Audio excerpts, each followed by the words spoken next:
আমাদের বিদেশে শ্রমিক পাঠাতে কেন 4 লাখ 5 লাখ 6 লাখ টাকা করে লাগবে? তাদের রেমিটেন্সটা আমরা গুনছি না প্রতিদিন গড়ে 12টা করে লাশ আসে, গুনছি না তারা দেশে ফিরে এসে তারপরে কি করে।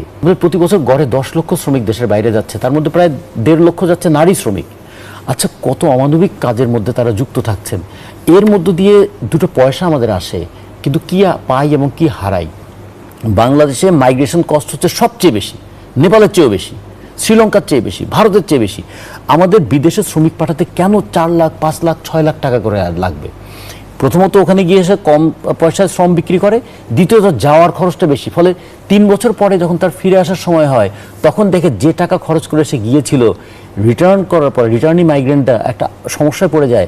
এখন দেশে এসে আমি আবার কি করব, অস্থির হয়ে যায়, আবার সে বাইরে যাবার জন্য।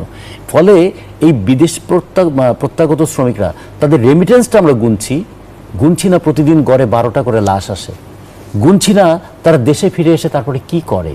ফলে আমরা একটা তাৎক্ষণিক বেনিফিটটা পাই যে আমাদের প্রতি বছর $22 বিলিয়ন রেমিটেন্স তারা আনছেন, কিন্তু এটা গুনছি না যে কি পরিমাণ শ্রমশক্তি হারিয়ে দেশে যখন তিনি ফিরে আসবেন, তখন তিনি কোথায় তার জীবন এবং জীবিকাটা নির্বাহ করবেন। ফলে সমগ্র হলিস্টিক অ্যাপ্রোচটা, আমাদের যে একটা সামগ্রিক বিবেচনা আমাদের শ্রমশক্তি নিয়ে কিন্তু করা হচ্ছে না। এটা কিন্তু রাজনৈতিক সিদ্ধান্ত ছাড়া হবে না।